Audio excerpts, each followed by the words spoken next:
بسم اللہ الرحمن الرحیم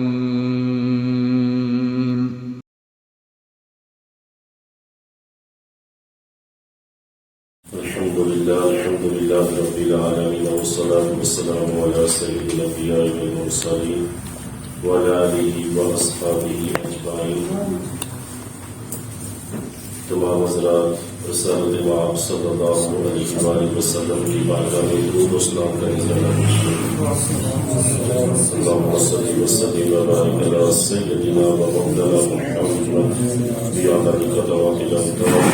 اللہم صلی وسلم وبارک علی سیدنا و مولانا محمد وعلی آلہ واصحابہ اجمعین۔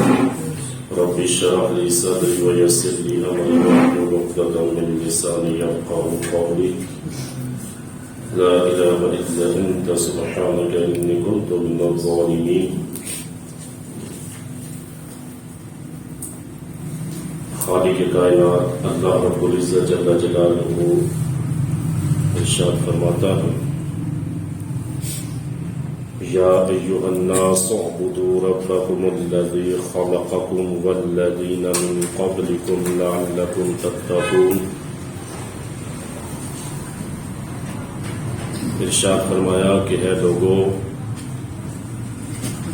تم سب اپنے رب کی عبادت کرو، وہ رب جس نے تمہیں پیدا کیا اور تم سے پہلوں کو بھی، اور جس نے تم سے پہلوں کو اور تمہیں پیدا کیا، والذین من قبلکم، اور جو وہ لوگ جو تم سے پہلے گزر چکے، لعلکم تتقون، اس امید پر کہ تم متقی بن جاؤ۔ تو اس سے پہلے جو آیات مبارکہ تھی ان کے اندر ربط یہ ہے، مناسبت یہ ہے کہ اللہ رب العزت جل جلالہ نے 3 گروہوں کا ذکر فرمایا ان آیات طیبات سے پہلے۔ 3 گروہوں کا ذکر فرمایا، متقین، منافقین اور کفار، پکے کافر۔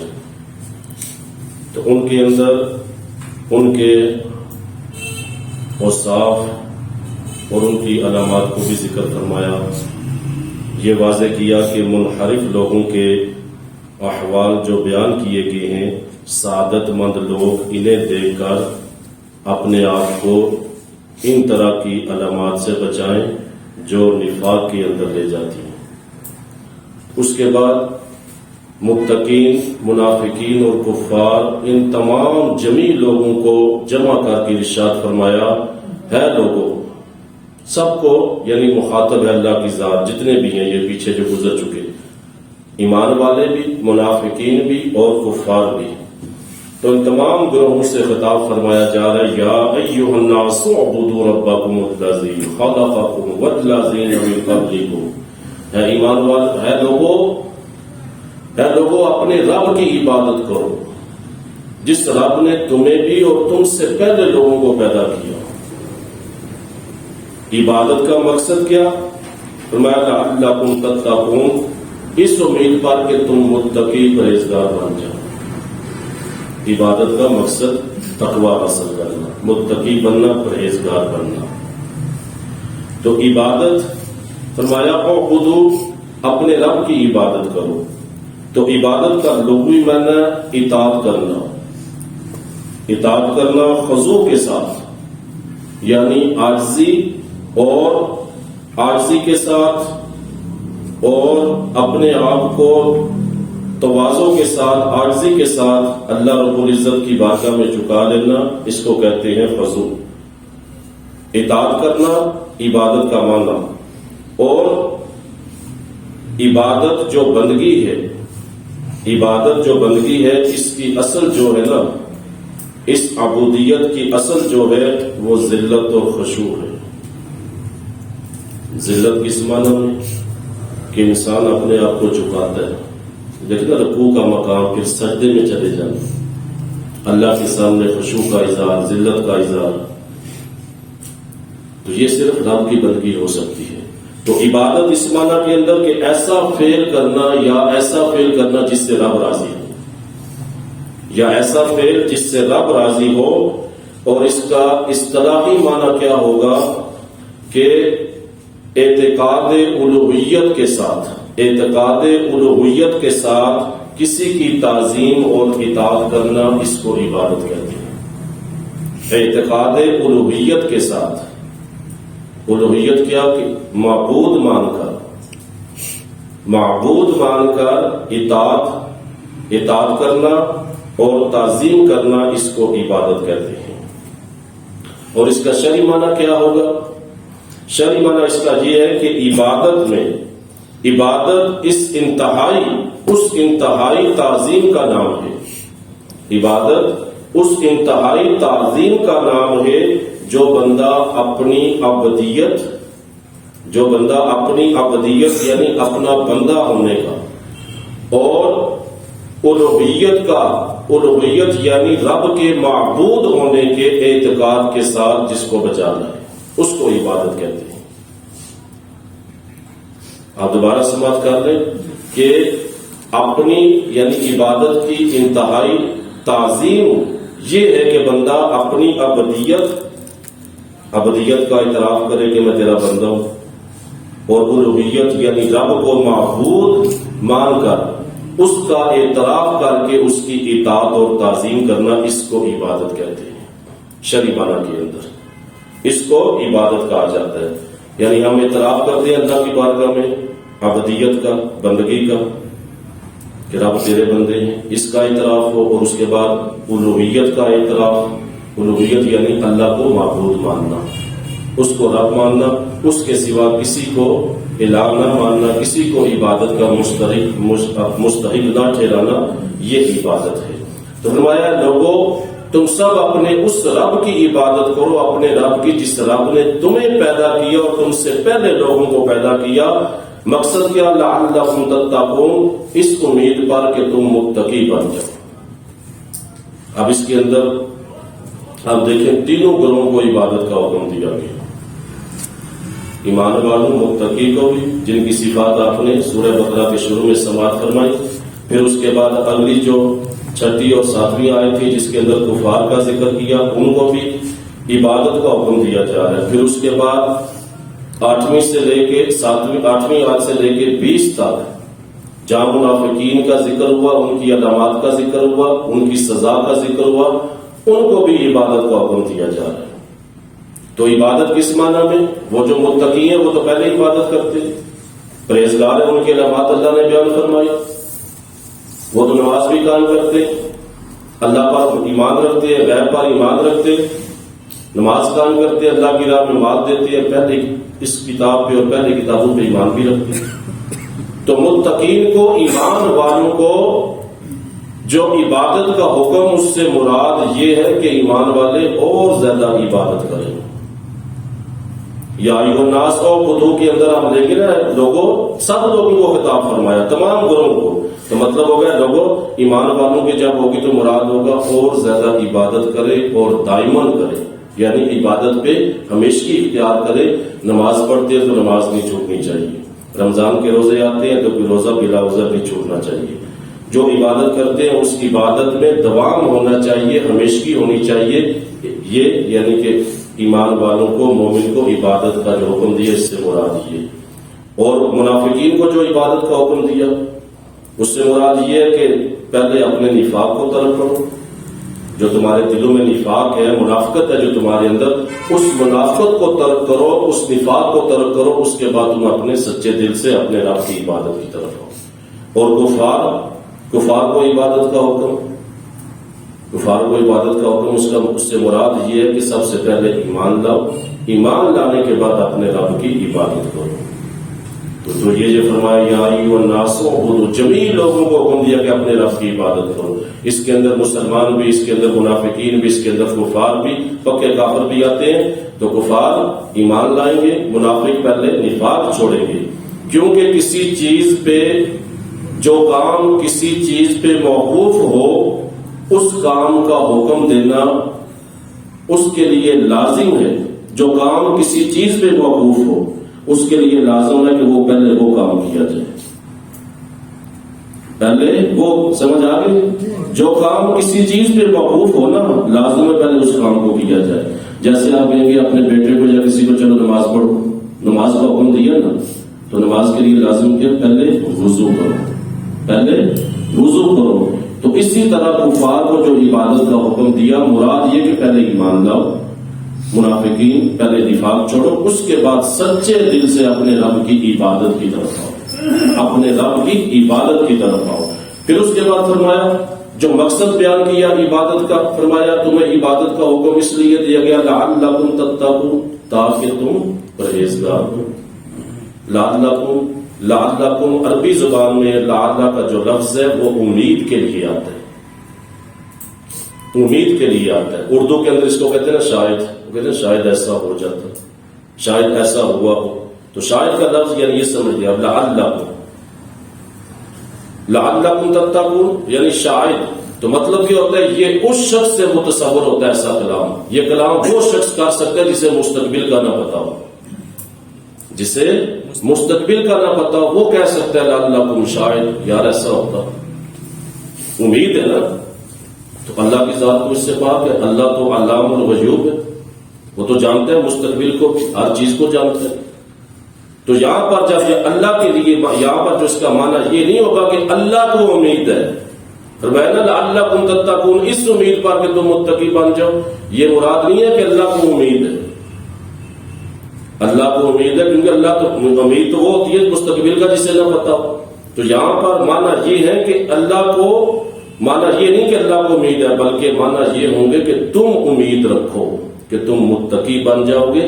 مطلب یہ کہ تم اللہ کی عبادت کرو گے تو یہ امید رکھتے ہوئے کرو کہ تم متقی بن جاؤ گے. یہ مراد ہے، کیونکہ امید کا لفظ اللہ کے لیے نہیں بول سکتے، کیونکہ اس کے اندر وہی چیز متصور ہوگی کہ بندے کو مستقبل کا نہیں پتا. تو اللہ کے لیے یہ مراد یہ ہے ہمارے لیے کہ تم امید رکھو، تم اللہ کی عبادت کرو کہ اللہ تو بے نیاز ہے، اللہ تو بے نیاز ہے، اس کو عبادت کی ضرورت نہیں کسی کی.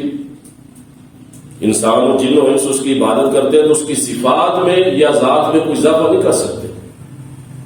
پھر یہاں دوسرا اس کا معنی یہ ہے کہ یہاں لعل یعنی جو لفظ ہے نا لعلکم، دوسرا اس کا معنی یہ کہ یہاں لعل جو ہے کی کے معنی میں، کاف یا کی عربی زبان کا جس طرح لعل آتا ہے نا اس طرح کی آتا ہے، اس کے معنی میں ہے. مطلب کیا ہوگا؟ یعنی تمہیں عبادت کرنے کا حکم، تمہیں عبادت کرنے کا حکم دینے میں یہ حکمت ہے کہ تم متقی بن جاؤ، تم متقی بن جاؤ.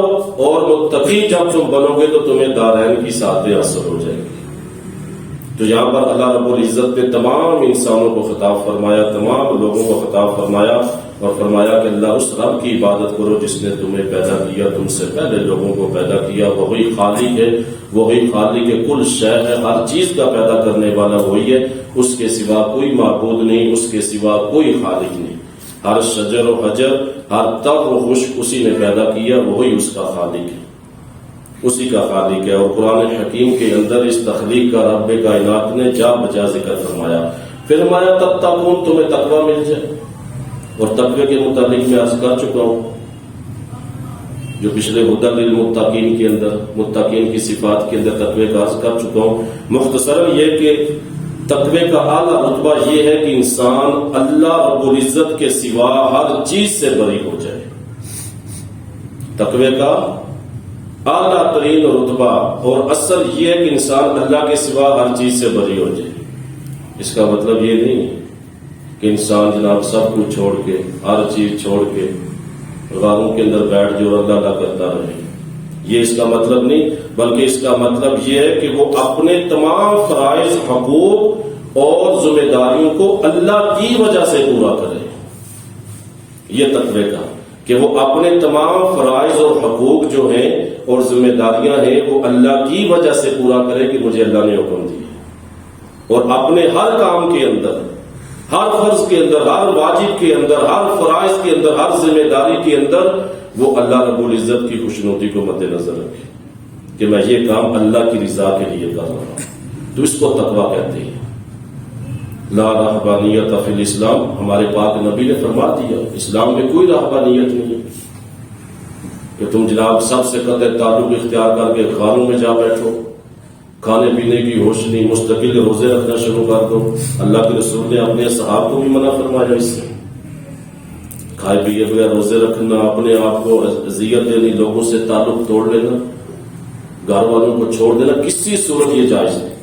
آپ دیکھیں نا اللہ رب العزت نے مجھ پہ اور آپ پہ ذمہ داری ڈالی ہے، ہم گھر والے ہیں، اگر ہمارے جو اہل خانہ ہے نام نفقہ ہماری ذمہ داری، ہم ان کو رزق حلال کما کے دیتے ہیں تو یہ اللہ کی خوشنودی ہے، اللہ کی رضا ہے، یہ بھی تقوی ہے۔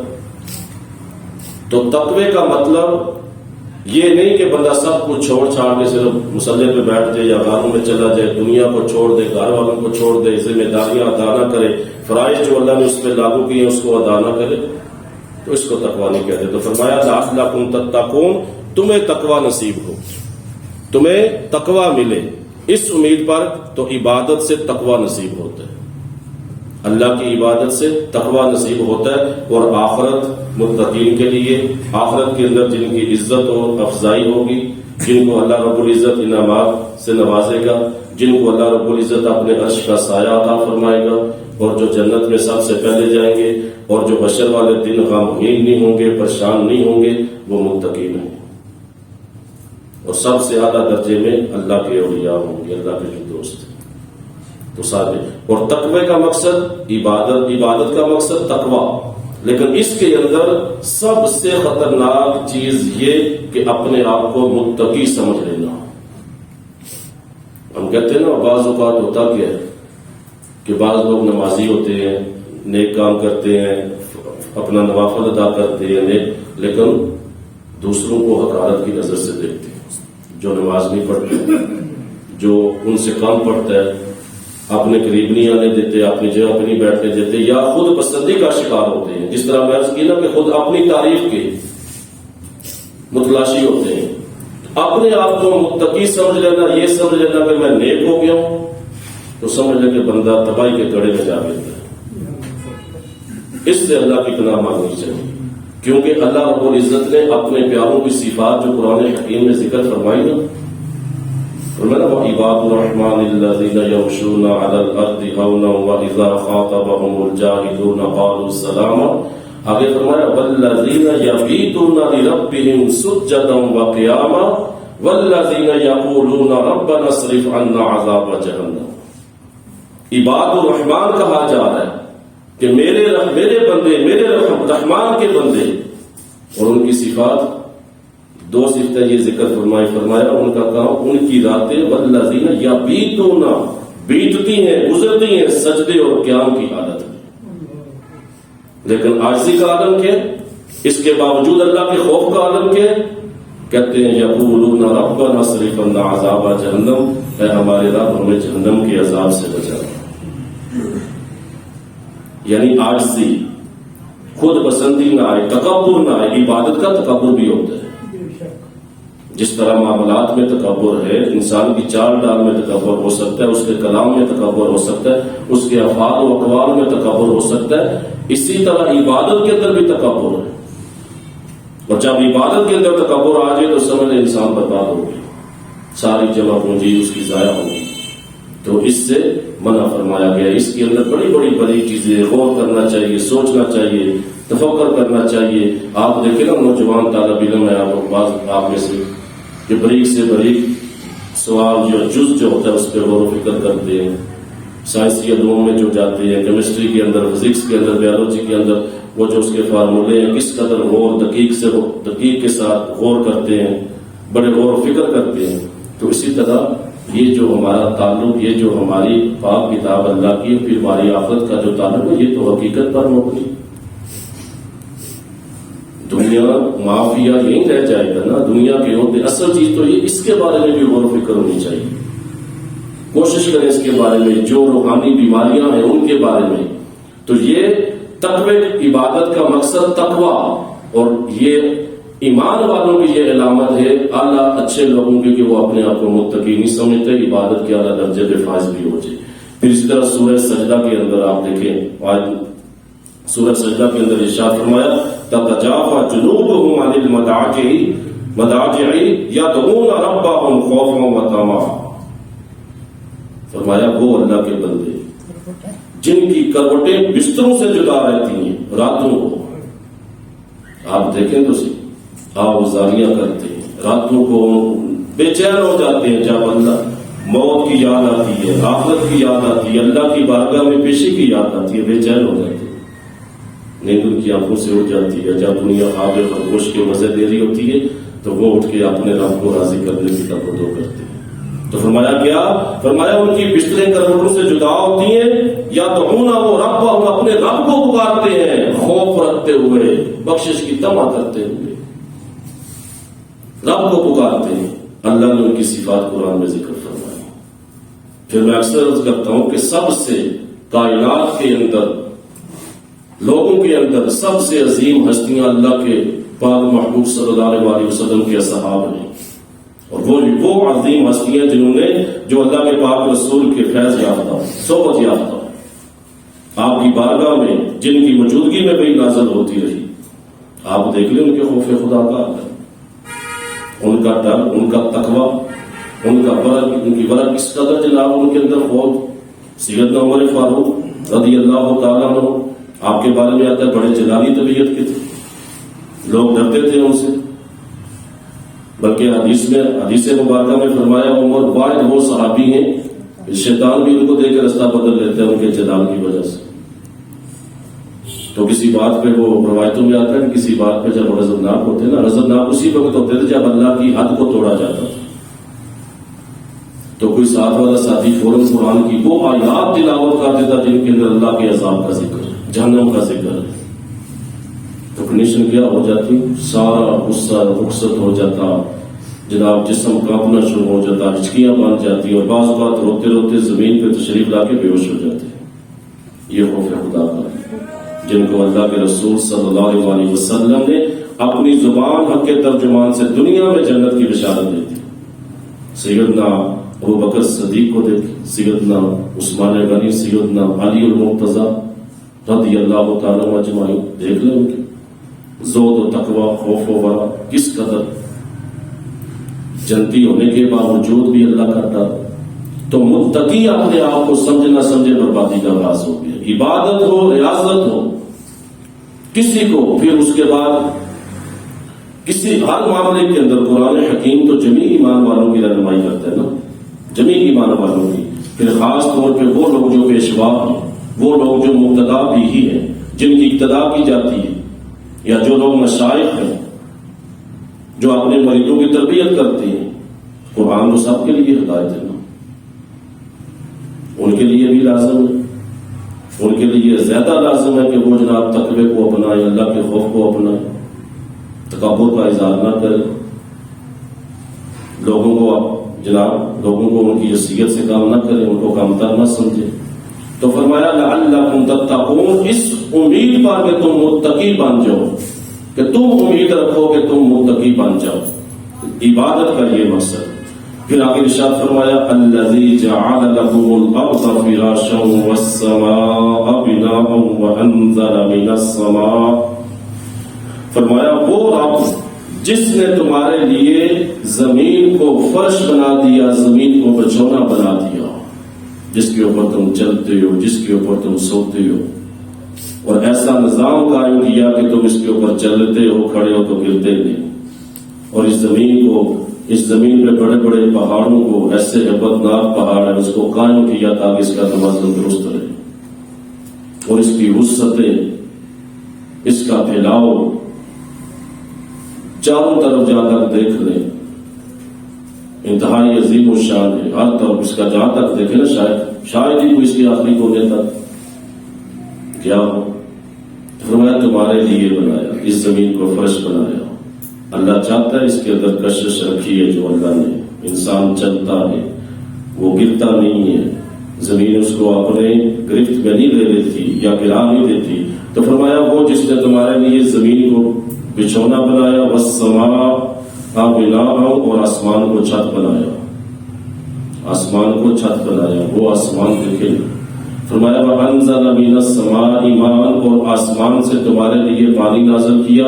فَأَخْرَجَ بِهِ، اور اس پانی سے نکالا، مِنَ الثَّمَرَاتِ، پھلوں کو نکالا، رِزْقًا لَكُمْ، تمہارے کھانے کے لیے. اس رب کی نعمتیں کتنی نعمتوں کو گنوایا اللہ رب العزت نے، ان نعمتوں کو گنوایا. آپ دیکھیں نا، زمین کو بچھونا، آسمان کو چھت بنایا. تو ان دونوں آیات کریمہ میں اللہ رب العزت نے اپنی 4 نعمتوں کا ذکر فرمایا. ان آیات طیبات کے اندر ہے۔ 4 نعمتوں کا پہلا، مخلوق کو عدم سے وجود میں لانا، خلقکم والذین، تم کو پیدا کیا، مخلوق کو عدم سے وجود میں لانا، عدم کہتے ہیں نہ ہونے کو، پھر وجود میں ہونا۔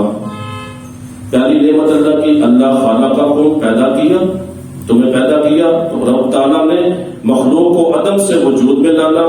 اور دوسری نعمت آسمان و زمین کو پیدا کرنا، دوسری نعمت آسمان و زمین کو، الذی جعل لکم الارض فراشا والسماء بناء، آسمان اور زمین کو پیدا کرنا۔ اور تیسری نعمت آسمان اور زمین سے مخلوق کا رزق مہیا کرنا، آسمان اور زمین سے مخلوق کا رزق مہیا کرنا۔ اور چوتھی نعمت آسمان سے بارش اتارنا اور زمین سے نباتات اگانا۔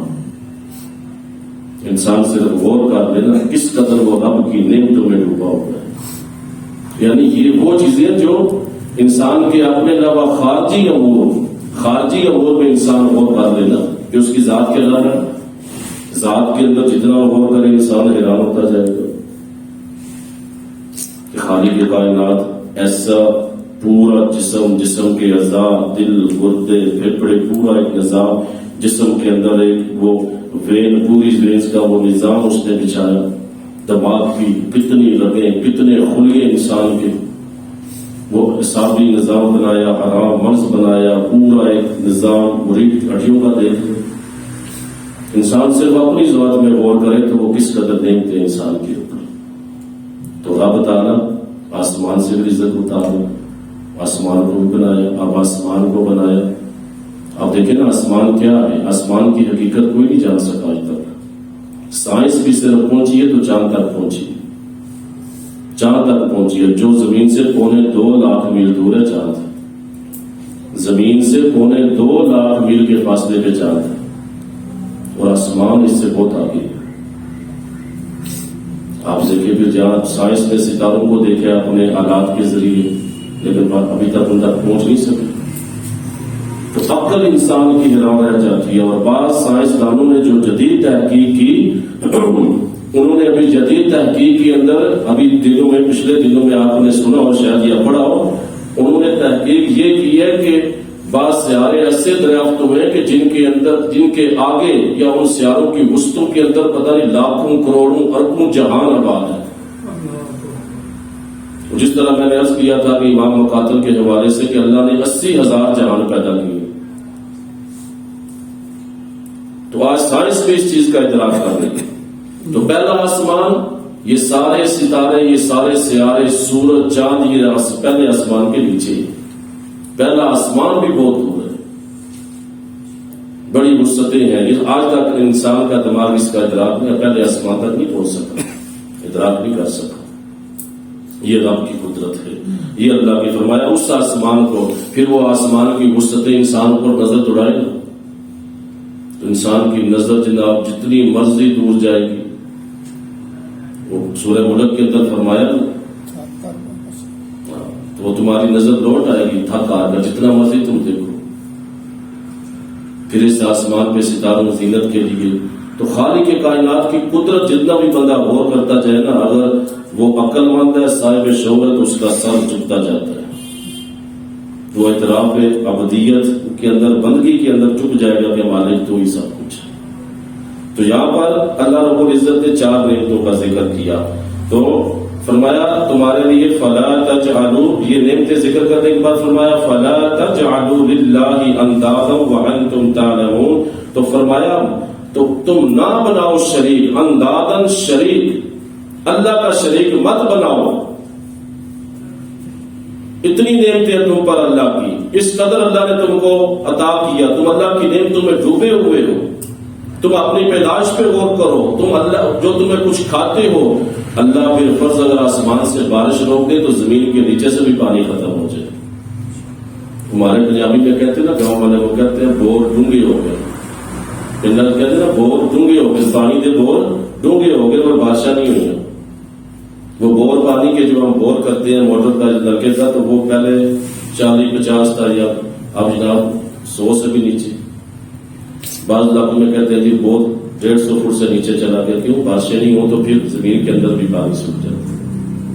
بارشیں نہ ہوں تو بہت سارے ایسے علاقے ہیں جو بارشوں کی وجہ سے نباتات ہوتے ہیں، فصلیں ہوتی ہیں. پھر یہی بارشیں جہاں ہریالی ہو، جہاں پر نہری نظام ہو، بارشیں نہ ہو تو نہر سے پانی بھی ختم، ڈیموں کے اندر پانی بھی ختم، زمین کے پانی کیسے نکالیں گے ٹیوبل سے وہ بھی ختم. تو خالق کا پورا ایک نظام ہے. میں آج کہتا کہ ایک ایک نظام کے اندر ایک ایک چیز کے اندر آپ بحث کرتے جائیں عقل حیران رہتی جائے. سبحان اللہ کہتی. تو فرمایا فَلَا تَجْعَلُوا لِلَّهِ أَنْدَادًا وَأَنْتُمْ تَعْلَمُونَ، فرمایا جانتے بوجھتے تم اس کو اللہ کا شریک نہ بناؤ. اندادن شریک نہ ٹھہراؤ، اللہ کہ تم جانتے ہو، ساری حقیقتوں کا تمہیں پتہ ہے. اور اندادن کہتے ہیں شریک کو، شریک اللہ کے ساتھ اللہ کی ذات و صفات میں کسی کو شریک کرنا. اب شرک کیا ہے اس کی تعریف ذرا غور سے سماعت فرما لیں. کسی کو الوہیت میں شریک مانا جائے، الوہیت رب کے معبود ہونا، کسی کو الوہیت میں شریک مانا جائے، خواہ کسی کو اللہ کے سوا واجب الوجود مانا جائے.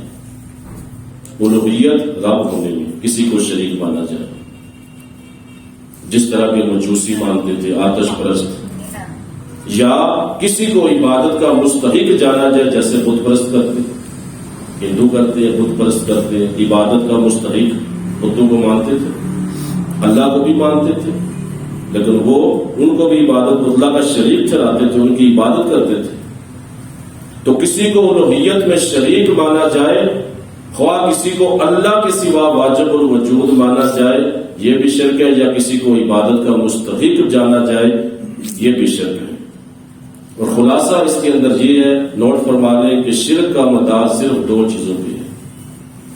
شرک کا مدار صرف دو چیزوں پہ ہے.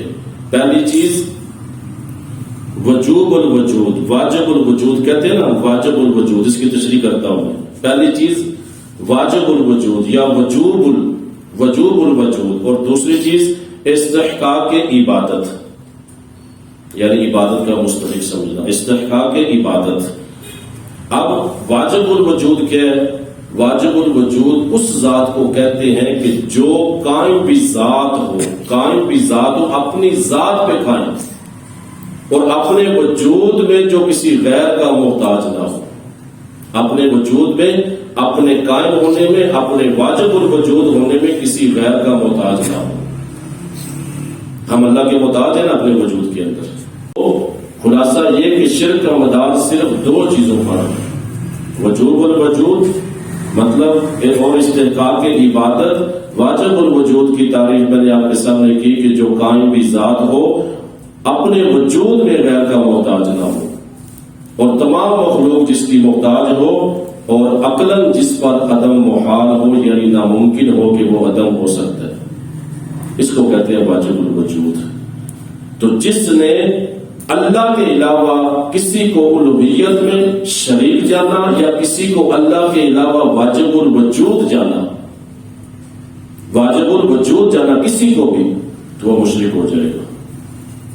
اب آسان لفظوں میں آپ کے سامنے ڈیٹیل رکھتا ہوں، یہ بھی نوٹ کرنے والی کہ اگر کوئی شخص کسی کی صفت مستقل بھی ذات مانے، کسی کی صفت مستقل بھی ذات مانے، جس طرح میں تشریح کر چکا ہوں، تو یہ بھی اس کو واجب الوجود ماننا ہے. کسی کی صفت مستقل مانے، مستقل کی آگے آ جاتی ہے ڈیٹیل. اگر کوئی شخص کسی کی صفت مستقل بھی ذات مانے تو یہ بھی اس کو واجب الوجود ماننا ہے. لہذا جو شخص کسی نبی مکرم یا کسی ولی کے متعلق یہ عقیدہ رکھے کہ ان کے سننے یا دیکھنے کی صفت جو ہے مستقل ہے، یعنی مستقل کا مطلب کیا؟ یعنی وہ اپنی ذاتی طاقت سے سنتے یا دیکھتے ہیں، یا ان کا علم ذاتی ہے، یا دیکھنے کی صفت مستقل ہے، یا ان کی قدرت ذاتی ہے. اگر ایسا عقیدہ ہوگا تو یہ شرک ہوگا. سمجھ آ گئی؟ جو مستقل مانے اللہ کے سوا، مستقل بھی ذات مانے کسی کو، یا کسی ولی یا نبی کے متعلق یہ عقیدہ رکھے کہ ان کے جو سنتے ہیں یا دیکھتے ہیں ان کی مستقل صفت ہے، یعنی ذاتی ہے. ذاتی مانیں گے ایک ذرہ بھی اللہ کے انبیاء یا اللہ کے اولیاء کے لیے ایک، جس طرح علم غیب کی بحث میں عرض کر چکا ہوں میں، ایک ذرہ سا بھی ذاتی مانیں گے تو شرک ہو جائے گا. یہ سارا عطائی ہے. اگر یہ عقیدہ ہو، اس کے آگے ذرا، اگر یہ عقیدہ ہو کہ ان کے سننے یا دیکھنے کی صفت جو ہے وہ مستقل نہیں بلکہ وہ اللہ تعالیٰ کی دی ہوئی طاقت سے سنتے ہیں اور دیکھتے ہیں اور ان کا علم اور قدرت اللہ کی عطا سے ہے تو یہ شرک نہیں ہوگا. پھر یعنی وہی ذاتی عطائی کا معاملہ. ذاتی مانیں گے تو شرک ہو جائے گا، یعنی مستقل مانیں گے تو شرک ہو جائے گا. اگر عطائی مانیں گے اللہ کی عطا سے ان کو اللہ نے ان کو علم دیا، اللہ نے ان کو یہ قدرت دی ہے تو پھر یہ شرک نہیں ہوگا. تو فرمایا فلا تجعلوا للہ اندادا وانتم تعلمون، تو تم اللہ کا شریک نہ ٹھہراؤ جانتے بوجھتے. اس نے کتنے تم پر احسانات ہیں، اس کی کتنی اس نے تمہیں نعمتیں دی، تمہیں عقل شعور دیا. پھر اس کے بعد ایک اور مسئلہ اسی ضمن میں، شرک کے ضمن میں سماعت فرما لیں کہ بعض لوگ علماء اور مشائخ، کیونکہ ہمارے عام سسٹم یہ چلتا ہے، پیران عظام کا لوگ مرید ہوتے ہیں، یا علماء یا مشائخ کے سامنے کسی نے زمین پہ بوسہ دیا، اور اس کی ڈیٹیل میں تفصیل عرض کر چکا ہوں. اصل فقہ کا جو مسئلہ ہے وہ سجدے کے اندر سجدہ تعظیمی اور سجدہ عبادت میں فرق کر چکا ہوں. تو سجدہ تعظیم کے لیے بھی ہو تو گناہ کبیرہ، اگر عبادت کے لیے ہو تو کفر ہو جائے گا. اسی طرح کسی نے علماء مشائخ کے سامنے زمین کو بوسہ دیا یا بوسہ دیتے ہیں تو یاد رکھیں یہ فعل بھی حرام ہے. فعل بھی حرام ہے. بوسہ دینے والا اور اس پہ راضی رہنے والا دونوں گناہ گار ہوں گے، کیونکہ اس کے اندر مشابہت ہے بت پرستوں سے. بت پرستوں سے اس کے اندر ان کی عبادت سے مشابہت ہے. اس کے اندر جس طرح وہ بتوں کے آگے جھکتے ہیں، تو اس طرح یہ سب سے بہترین جو چیز ہے نا، اولیاء کے مزاروں پہ جاتے ہیں یا مشائخ کی بارگاہ پہ جاتے ہیں، تو سب سے بہترین چیز میں تو کہتا ہوں کہ آپ جاتے ہو تو آپ ان کی قبر کے سرانے کے اوپر جا چڑھتے ہو، یہ بھی بھی نہیں، وہ تو زمین کے نیچے ہے نا. مثال کے طور پہ دادا صاحب آپ جاتے ہیں تو اصل مزار تو بہت گہرائی میں ہے نا، اصل قبر جو یہ تو بعد میں جدید اوپر کافی اوپر کر کے نیچے طے خانہ ہے پورا. تو بہترین طریقہ ہے دور سے اللہ کے جو اولیاء ہوتے ہیں، اللہ کے پیارے ہوتے ہیں، اس مقام پہ اللہ کی رحمتیں نازل ہوتی ہیں، تو دور سے دعا کر کے آ جائیں.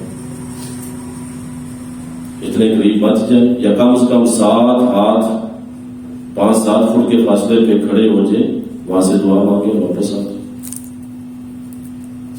یہ چوبنا اس طرح بہت سارے معاملات پھر خراب ہوتے ہیں. تو یہ اس کو بت پرستوں کی عبادت کے مشابہ ہونے کی وجہ سے، اور یہ فعل بھی اگر بطور تعظیم ہو تو حرام ہے، گناہ کبیرہ ہے، اور اگر بطور عبادت ہو تو بندہ کافر ہو جائے گا. ٹھیک ہے جی. تو فرمایا اللہ کو جانتے بوجھتے تم علم رکھتے ہوئے اس کا شریک نہ ٹھہراؤ. پھر اس کے بعد ارشاد فرمایا وَإِن كُنتُمْ فِي رَيْبٍ مِّمَّا نَزَّلْنَا عَلَىٰ عَبْدِنَا فَأْتُوا بِسُورَةٍ مِّن مِّثْلِهِ. پھر اس کے بعد نبی کریم صلی اللہ علیہ وسلم کی نبوت پر دلیل عطا فرمائی، اور یہ وہ آیت کریمہ فرمایا اگر تم باز نہیں آتے، تم قرآن پہ ایمان نہیں لاتے، اللہ کے رسول پہ ایمان نہیں لاتے، قرآن پہ اعتراض کرتے ہو، تو فرمایا وَإِن كُنتُمْ فِي رَيْبٍ، اگر تمہیں اس کے اندر شک و شبہ مِمَّا نَزَّلْنَا عَلَىٰ عَبْدِنَا، جو ہم نے اپنے بندے پہ نازل کی ہے، اگر تمہیں اس کے اندر شک و شبہ جو ہم نے اپنے بندے پہ نازل کی ہے، تو یہ وہ قرآن حکیم کا چیلنج ہے جو اللہ رب العزت نے ازل سے دی، اور اس وقت بھی دیا قریش مکہ کو، اور آج 1400 سال سے زیادہ ہو سکا کوئی بھی قرآن کے اس چیلنج کو ایکسپٹ کر رہا ہے. تو اس کے اندر ایک دو نبوت کی دلیل فرمایا. اگر تمہیں ریب کا مطلب میں آپ کو بتا چکا ہوں پیچھے، کہ جس شک کے اندر تہمت کا عنصر پایا جائے اس کو ریب کہتے ہیں. کہ تہمت لگاتے ہیں، شک کرتے نہیں یار. بعض جو تھے وہ کہتے تھے اللہ یہ تو کسی بشر کا کلام نہیں ہے، لیکن اکثریت انکار کرتی تھی. تو اس فرمایا اگر تمہیں اس کے اندر شک ہے جو ہم نے اپنے بندے خاص پہ نازل کی فاتو کی صورت میں مثلی، تو اس کی مثل ایک صورت ہی لا کے دکھا دو. آگے تمہیں چیلنج ہے. فرمایا بلکہ ایسا کرو وَادْعُوا شُهَدَاءَكُم مِّن دُونِ اللَّهِ إِن كُنتُمْ صَادِقِينَ. فرمایا بلکہ اللہ کے علاوہ تم اپنے مددگاروں کو بلا لو، سب کو بلا لو. تو ارشاد فرمایا فَلَا تَجْعَلُوا لِلَّهِ، تو اللہ کے ساتھ شریک نہ بناؤ جانتے بوجھتے. اور فرمایا وَإِن كُنتُمْ فِي رَيْبٍ مِّمَّا نَزَّلْنَا عَلَىٰ عَبْدِنَا. فرمایا اگر تمہیں اس کے اندر کچھ شک و شبہ جو ہم نے اپنے بندے پہ نازل فرمایا تو اس کی مثل ایک صورت لے آؤ، اس کی مثل ایک صورت لے آؤ. تو یہ آیت کریمہ نبی کریم صلی اللہ علیہ وسلم کی نبوت پر بھی دلیل ہے. عبدینا وجہ قرآن حکیم اللہ کا سب سے بڑا معجزہ جو اس نے اپنے پاک رسول کو عطا فرمایا. اور ایسا معجزہ سابقہ کتابیں دیں، سابقہ معجزات انبیاء کو دیے، لیکن وہ سابقہ کتابیں نہ رہیں، ان کے اندر تحریف ہو چکی، معجزات بھی محدود تھے. قرآن حکیم صرف ایک ایسا معجزہ نبی کریم صلی اللہ علیہ وسلم کو جو اللہ نے عطا فرمایا کہ اس کی مثل کوئی نہیں لا سکتا.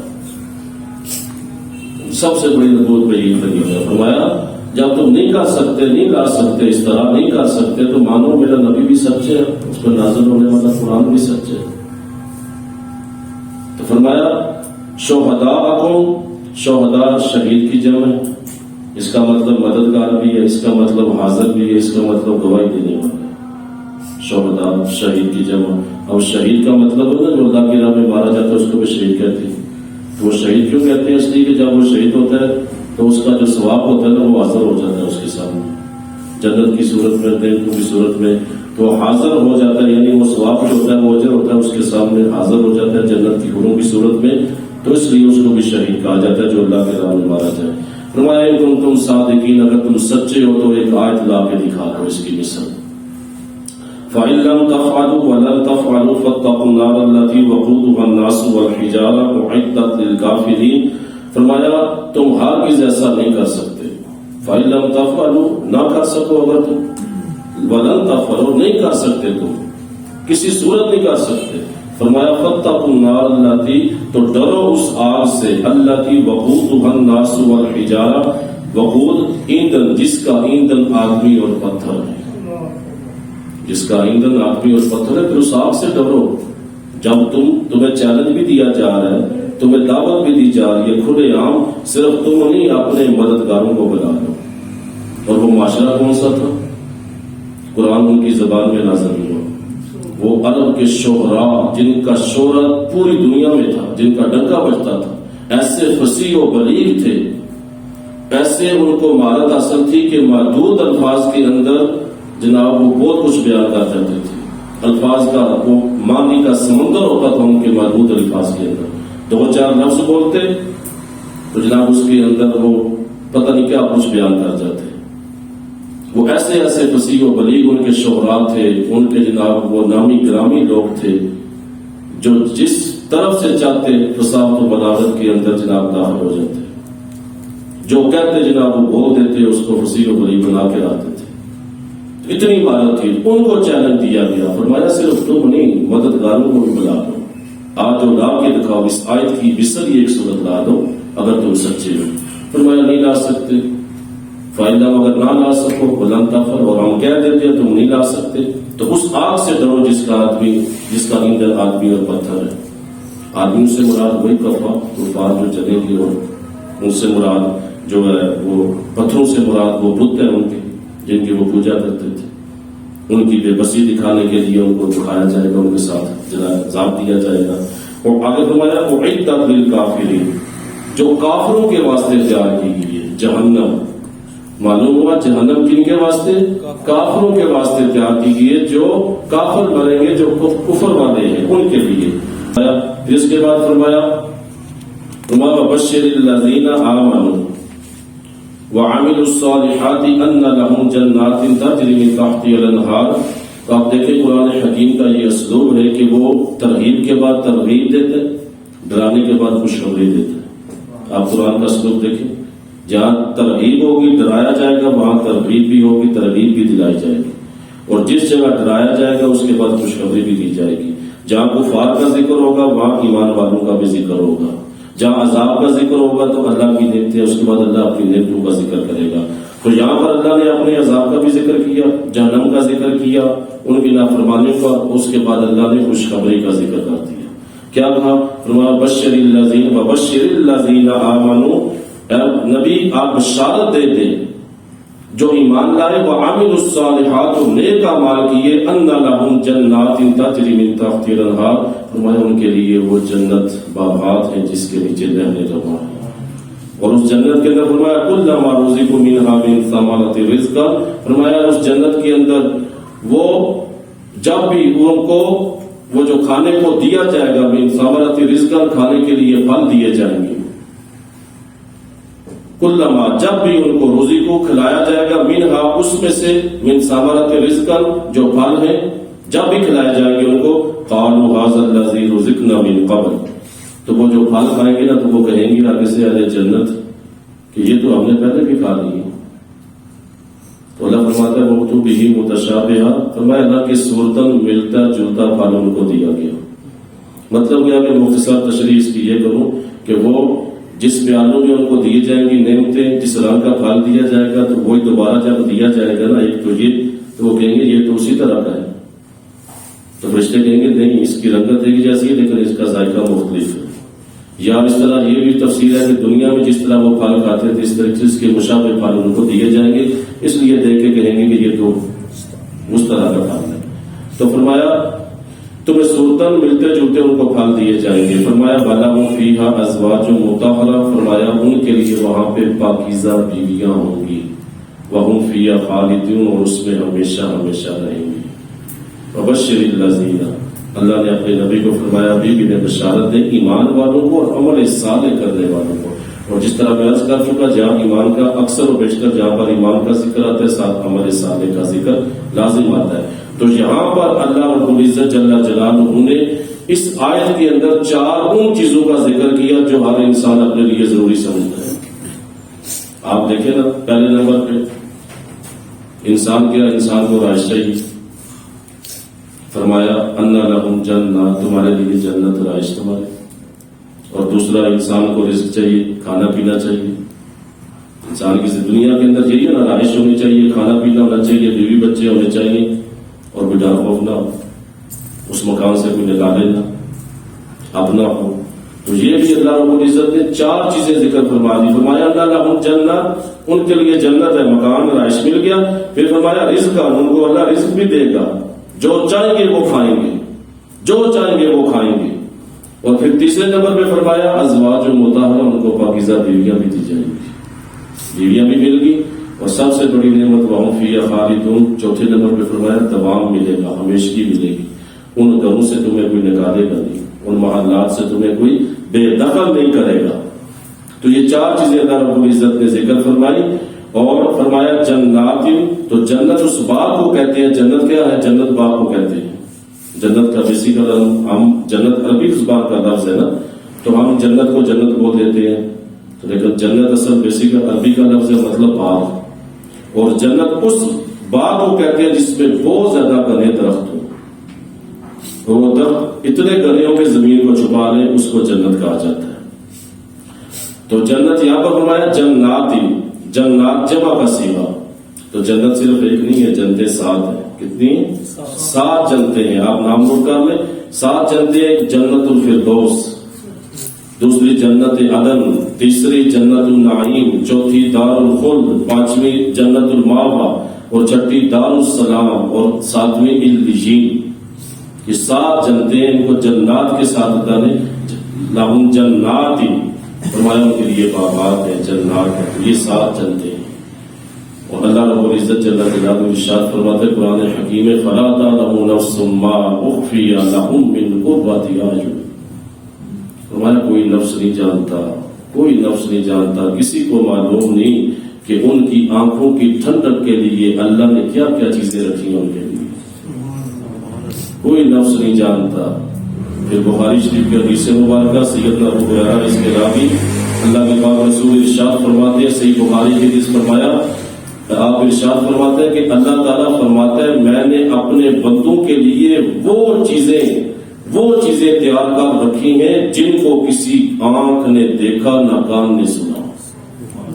وہ چیزیں تیار کر رکھی ہیں، نہ کسی انسان کے دل میں اس کا خیال گزرا. وہ کچھ ہے. پھر اللہ کے پاک رسول فرماتے ہیں اگر تم چاہو تو یہ آیت کریمہ جو میں نے پڑھی فلا تعلم نفس ما اخفی لهم، یہ آیت مبارکہ اللہ کے پاک رسول نے تلاوت فرمائی کہ اللہ فرماتا ہے کسی کو معلوم نہیں ان کی آنکھوں کی ٹھنڈک کے لیے اللہ نے کیا چیزیں پوشیدہ رکھی ہوئی. وہ جنت ہے، انسان سوچ بھی نہیں سکتا اتنی نعمتیں ہیں. فرمایا آگے دوسری حدیث مبارکہ میں تیسری حدیث دوسرے ہماری ارشاد فرمایا جامع ترمذی کی حضرت سیدنا معاذ بن جبل اس کے راوی اللہ کے پاک رسول ارشاد فرماتے ہیں صلی اللہ علیہ وآلہ وسلم فرمایا بے شک جنت میں 100 درجات ہیں، بے شک جنت میں 100 درجات ہیں اور ہر 2 درجوں میں زمین آسمان جتنا فاصلہ ہے، ہر 2 درجوں کے درمیان. اور فرمایا جنت الفردوس جو ہے نا وہ سب سے اعلیٰ جنت ہے. جنت الفردوس سب سے اعلیٰ درجہ ہے جو ان درجوں کے وسط میں یعنی درمیان میں. اور فرمایا کہ اسی کے اوپر رحمان کا عرش ہے اور جنت کے جو دریا نکلتے ہیں اسی سے نکل کے جاتے ہیں رحمان کے عرش کے نیچے سے، وہیں سے یعنی یہ جنت الفردوس سے دریا نکلتے ہیں پھر جنت میں جاتے ہیں. تو ارشاد فرمایا بس تم اللہ تعالیٰ سے جب سوال کرو تو جنت الفردوس کا کرو کہ اللہ ہمیں جنت الفردوس عطا فرما، اللہ ہمیں جنت الفردوس عطا فرما. تو وہ جنت ہے جس جنت کے اندر ایسی نعمت ہے کہ انسان تصور نہیں کر سکتا. اور میں آپ کے سامنے وہ جو اسلائی لیکچر تھے میں عرض کر چکا ہوں. اللہ نے قرآن میں واضح فرمائی علامتیں کہ کن کو جنت عطا کروں گا، کون لوگ ہیں وہ پاکیزہ صاف ستھرے. پھر اس کے اندر ارشاد فرمایا پھر اس کے اندر آپ دیکھیں کہ جنت میں فرمایا ازواج مطہرہ ان کی پاکیزہ بیویاں ہوں گی. تو بیویاں کون سی ہوں گی سوال یہ پیدا ہوتا ہے، حوریں ہوں گی یا دنیاوی بیویاں ہوں گی. تو میں عرض کر چکا ہوں کہ دنیاوی بیویاں بھی ہوں گی. دنیاوی بیوی بھی نیک ہوگی، مرد نیک ہوگا تو اللہ دونوں کا نکاح جنت میں قائم رکھے. پھر اسی طرح میں نے عرض کی نا وہ قرآن حکیم بھی آئے مبارکہ من صالح ابا من ابا آکم، یا اس طرح کی آیت مبارکہ کہ تمہارے فرمائے گا تم جنت میں داخل ہو جو نہ صرف تم بلکہ تمہارے باپ دادا، تمہاری اولاد، تمہاری بیوی میں سے جو نیک تھے وہ بھی اپنے ساتھ جنت میں لے جائے. تو وہ پھر اب وہ جنت کے اندر نکاح کے اندر آ جائے گی. اب ایک سوال یہ آتا ہے کہ اگر کسی عورت نے متعدد نکاح کیے ہو، کئی نکاح کیے ہو تو اس کا کیا معاملہ ہے؟ مثلا ایک شوہر مر جاتا ہے پھر دوسرے سے نکاح کرتی ہے، ویسے طلاق لے لیتی ہے. تو اس کا معاملہ یہ کہ عورت جب اگر وقت وفات جب عورت مری وہ کسی کے نکاح میں نہیں تھی، یعنی اس کے شوہر فوت ہو گئے تھے، سارے 2 تھے 3 تھے، سارے فوت ہو گئے تھے. تو اب جنت کے اندر اللہ رب العزت اسے اختیار عطا فرمائے کہ اخلاق کے اعتبار سے جو دنیا میں تمہارے ساتھ بہتر شوہر تھا اس کو چن لو. اور جو عورت جس کے نکاح میں مرے گی، اگر 2 پہلے خاوند سے نکاح کیا فوت ہو گیا، دوسرے سے کیا فوت ہو گیا، طلاق لے لی، لیکن آخری خاوند جس کے نکاح میں عورت فوت ہوگی شوہر موجود ہوگا تو اللہ رب العزت اگر وہ شوہر نیک ہوگا تو اللہ اس کے ساتھ اس کا نکاح قائم رکھے گا. پھر اسی طرح دوسرے بعض بچے کم سنی میں فوت ہو جاتے ہیں، نوجوان فوت ہو جاتے ہیں بغیر نکاح کے، فوت ہو بچیاں فوت ہو جاتی ہیں بغیر نکاح کے. تو ان کے بارے میں بھی یہی ہے روایتوں کے اندر کہ اللہ رب العزت ان کو جوان کر کے، ان کو بالغ کر کے ان کا آپس میں نکاح فرمائے گا. دنیاوی عورتوں کے ساتھ بھی، دنیاوی بچیوں کا بھی نکاح فرمائے گا، دنیاوی نیک جنتیوں کے ساتھ، اور اس کے ساتھ حوروں سے بھی ان کا نکاح فرمائے گا. یعنی قرآن و سنت سے جو استعمال شدہ یہی قرآن و سنت سے ثابت یہی ہے کہ اللہ رب العزت ان کا نکاح فرمائے گا. پھر اس کے بعد ارشاد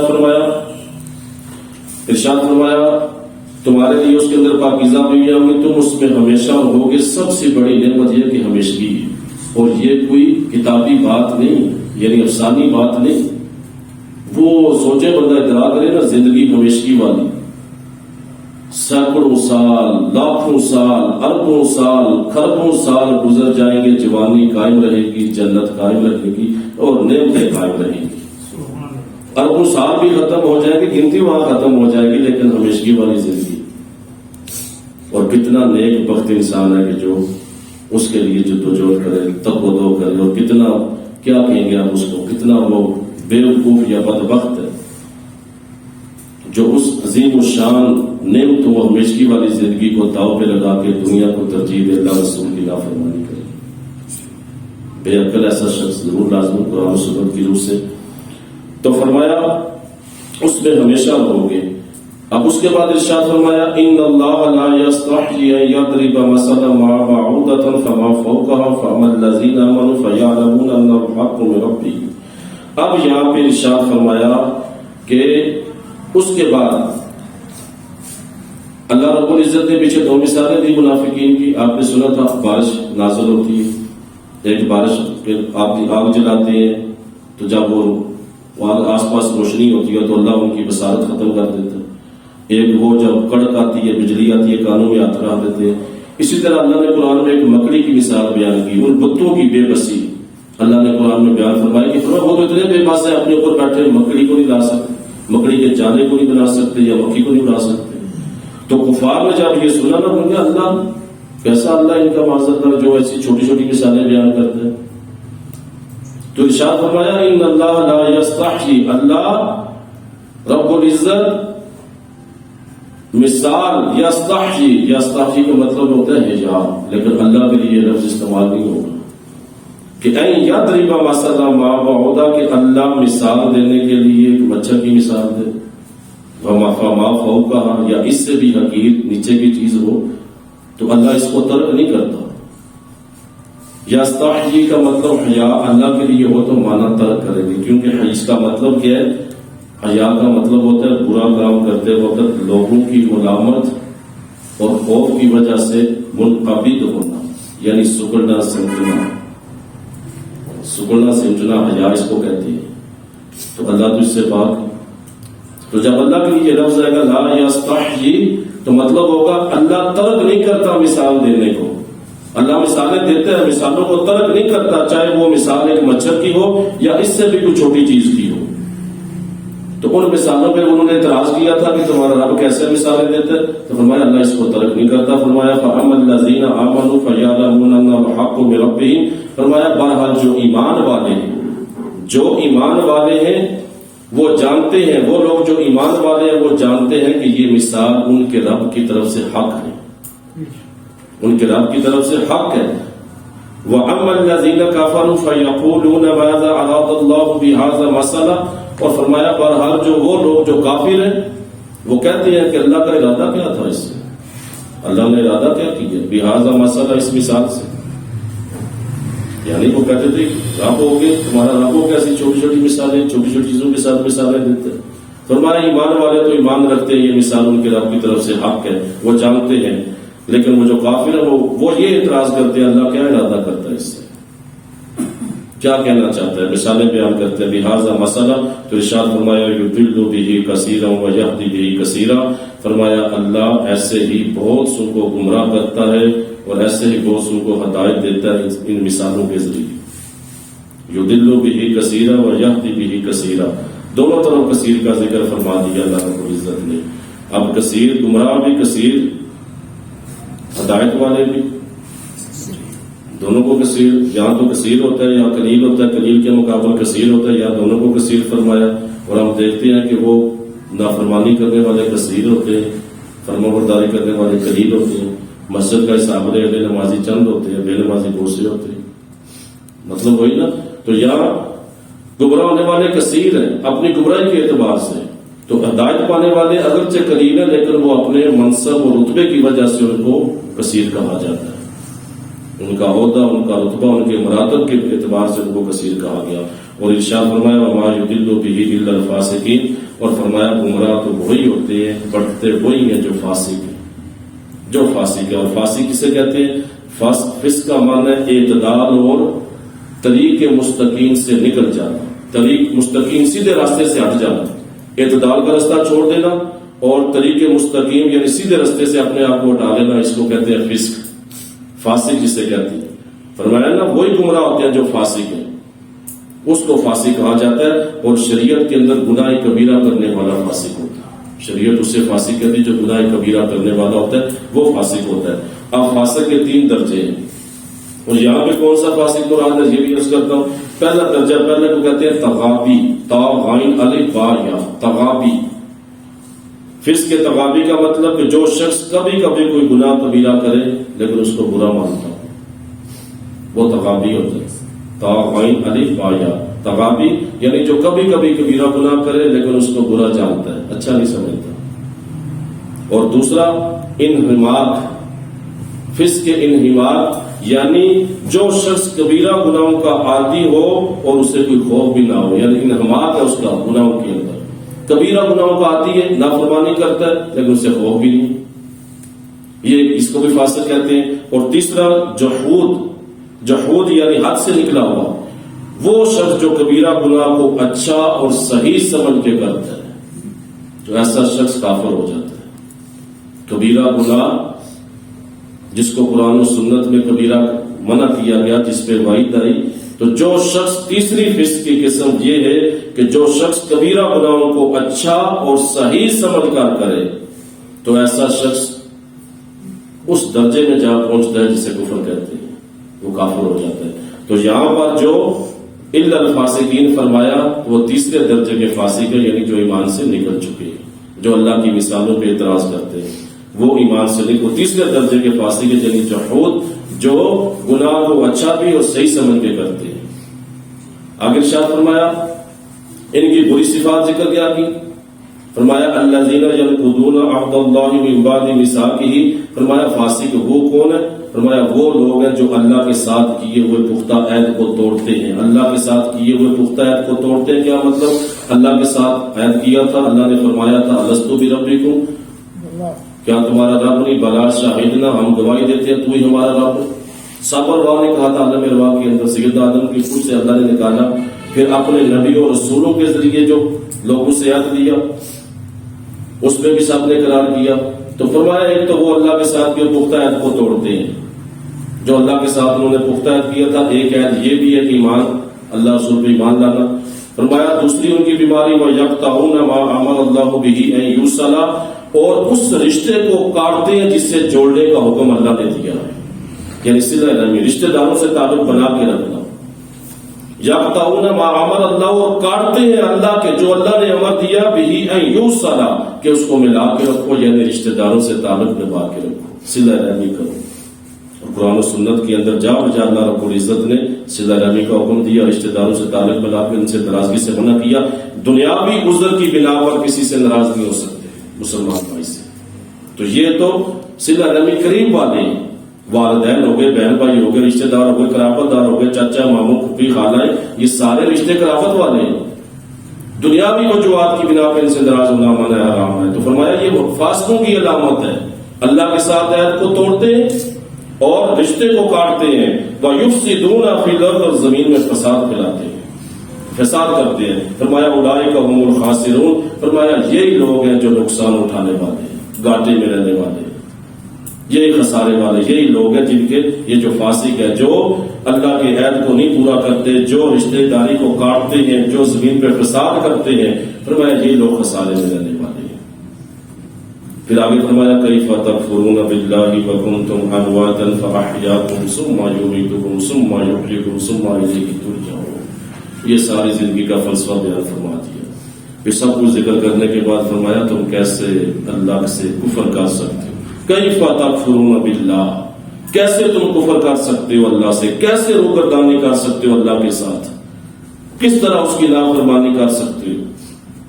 یہ ساری ہر چیز گنوائی، ان کو ڈرایا بھی، نعمتیں بھی گنوائی، عبادت کا بھی حکم دیا، ایمان کا بھی حکم دیا، عذاب کا بھی دیا، پھر ان کی بری علامات کو بھی ذکر کیا۔ پھر فرمایا کیف تکفرون، غور تو کرو کیسے تم اللہ کے ساتھ کفر کر سکتے ہو۔ وَكُنْتُمْ أَمْوَاتًا فَأَحْيَاكُمْ، حالانکہ تم مردے تھے ہم نے تمہیں زندہ کیا، تم مردہ تھے ہم نے تمہیں زندہ کیا۔ فرمایا ثُمَّ يُمِيتُكُمْ، ہم پھر تمہیں ماریں گے، ثم یحییکم، پھر ہم تمہیں زندہ کریں گے، ثم الیہ ترجعون، پھر اس کے بعد ہماری طرف تم لوٹائے جاؤ گے۔ کیسے کفر کا؟ غور تو کرو نا اپنے فلسفہ حیات پہ کہ انسان کا سفر حیات کہاں سے شروع ہوا۔ فرمایا عالم علم الہی کا دور انسان کا ایک دور ہے جہاں انسان کا وجود نہیں تھا لیکن اللہ کے علم میں تھا، جس میں فرمایا سورہ نحل کے اندر هل اتى على الانسان حين من الدهر لم يكن شيئا مذكورا، فرمایا کیا انسان پہ ایک ایسا دور نہیں گزرا کہ وہ کوئی قابل ذکر چیز نہیں تھا، لیکن انسان پہ وہ دور گزرا لیکن قابل ذکر نہیں تھا۔ تو یہ وہ دور ہے جو اللہ کا عالم علم الہی کا دور جسے کہا کہ انسان اللہ کے علم میں تھا، کہ اللہ کو پتا تھا میں نے انسان کو پیدا کرنا ہے۔ پھر اس کے بعد عالم ارواح سے ماں کے پیٹ میں، ماں کے پیٹ سے دنیا میں، دنیا سے موت، موت کے بعد پھر قبر و حشر نشر، پھر قیامت والے دن، ثم الیہ ترجعون، پھر ہماری بارگاہ میں لوٹائی جاؤ گے۔ بات کہاں سکتے ہو تم؟ ہماری تو اتنی طاقت ہی نہیں۔ تو یہاں پہ آپ دیکھیں اللہ رب العزت نے سفر حیات کے یہ مرحلے ذکر کیے ہیں، چند منٹ سے دو گے توجہ کے ساتھ یہ فائدہ ہوگا۔ سفر حیات کے اللہ رب العزت نے یہ مرحلے بیان فرمائے۔ سب سے پہلے فرمایا کنتم امواتا، تم مردہ تھے۔ ایک تفسیر یہ بھی کہ تم کچھ نہیں تھے، ایک تفسیر یہ ہے کہ تم جسمانی اعتبار سے، تم دنیاوی اعتبار سے مردہ تھے لیکن عالم ارواح میں زندہ تھے، یعنی جسمانی اعتبار سے تمہاری روح عالم ارواح میں موجود تھی۔ فاحیاکم، ہم نے تمہیں زندگی دی، دنیا میں بھیج دیا۔ انسان کی سفر حیات، انسان کی زندگی کا سفر عالم ارواح سے شروع ہوا، عالم علم الہی سے انسان عالم ارواح میں آیا۔ پھر فرمایا تیسرا مرحلہ انسان کا کیا شروع ہوا؟ ثم یحییکم، ہم نے تمہیں زندگی دی، ہم نے تمہیں زندہ کیا، ماں کے پیٹ میں اس کوٹری میں رکھا، اندھیروں میں کس طریقے سے وہ تمہیں بنایا، روح پھونکی، دنیا میں تم آئے۔ فرمایا ثم فاحیاکم، دنیا میں ہم نے تمہیں زندگی دی۔ اب یہ مت سمجھ لینا کہ زندگی تمہارا سب کچھ ہے، زندگی ختم نہیں ہوگی۔ فرمایا نہیں، ثم یمیتکم، ہم پھر تمہیں موت دیں گے۔ یہ انسان کی سفر حیات کا چوتھا مرحلہ شروع ہو رہا ہے۔ موت کوئی نہیں ہے، انسان زندگی سے چلے زندگی تک جائے گا۔ انسان کا سفر زندگی سے شروع ہوا ہے نا، عالم ارواح سے زندگی تھی نا۔ موت تو صرف ایک وسیلہ ہے، ایک تبدیلی ہے، اس جہاں سے اگلے جہاں میں لے جانے۔ موت خاتمہ نہیں ہے، موت بالکل ختم کرنا نہیں ہے۔ فرمایا تمہیں ثم یحییکم، زندگی دی، تم دنیا میں آئے، بچے بڑے، جو نوجوان جوان بلاخر بوڑھے۔ ثم یمیتکم، ہم تمہیں موت دیں گے جب وقت آ جاتا ہے۔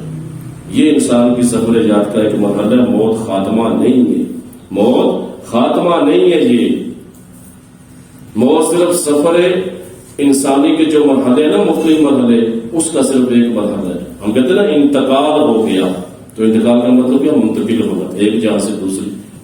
فرمایا ثم یمیتکم، ہم تمہیں موت دیں گے، ثم یحییکم، ہم پھر تمہیں زندہ کریں گے۔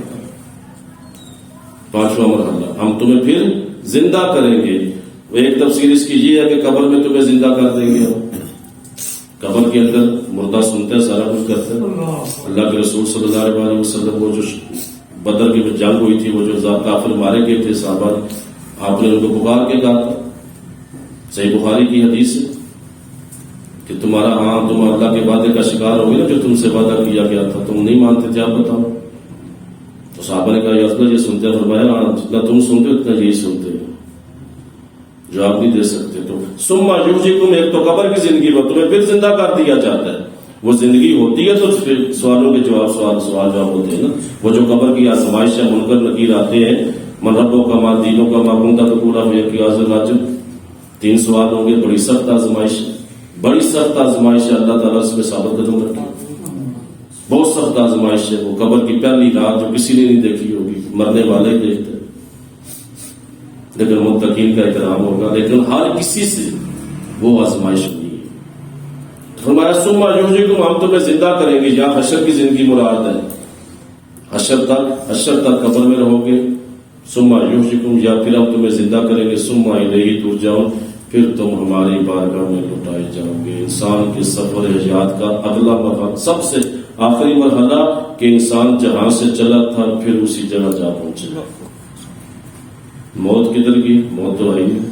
سفر زندگی سے شروع ہوا اور زندگی پہ جا کے رک رہا ہے، رک نہیں رہا، سفر آگے چل رہا ہے، زندگی ختم نہیں ہوگی۔ زندگی نے لامحدود ہو جانا ہے، زندگی باقی رہے گی، ختم نہیں ہو رہی۔ تو موت صرف ایک وسیلہ ہے اللہ کی بارگاہ میں لے جانے کا. جہاں سے ہم چلے تھے وہیں جا پہنچیں گے ایک دن اس کی بارگاہ میں حاضر ہونا. لیکن فرق کیا ہے؟ اور میں نے عرض کیا نا کہ جب عالم ارواح میں تھے تو وہاں روح پاکیزہ تھی، انبیاء کی سنگت تھی، اولیاء کی سنگت تھی، نیک لوگوں کی سنگت تھی. کفر نہیں تھا، منافقت نہیں تھی، نفاق نہیں تھا، حسد نہیں تھا، کینہ بغض نہیں تھا. سب پاکیزہ روحیں تھی، سب ایک جیسا نظام تھا. لیکن جب وہ روحیں دنیا میں آئی تو کچھ روحیں غلیظ بن گئی، کچھ روحیں پاکیزہ رہی، کچھ لوگوں نے اپنے آپ کو آلودہ کر لیا کفر سے، نفاق سے، گناہوں سے. اور جب واپس وہاں پہ جو روحیں جائیں گے تو پھر فرق ہوگا. پھر اللہ رب العزت الیہ ترجعون، پھر ہماری بارگاہ میں لوٹائی جاؤ گے. پھر تمہارا ہم فیصلہ کریں گے جنت یا دوزخ. فرمایا هو الذی خلق لکم ما فی الارض جمیعا، فرمایا وہ رب، وہ اللہ، وہ رب جس نے تمہارے نفع کے لیے سب کچھ پیدا کیا، سب کچھ تمہارے نفع فائدے کے لیے پیدا کیا. ثم استوى الى السماء فسواهن سبع سماوات وهو بكل شيء عليم. فرمایا پھر وہ آسمان کی طرف متوجہ ہوا، آسمانوں کی طرف. فسواهن سبع، تو 7 آسمان اس نے ہموار کر کے بنائے.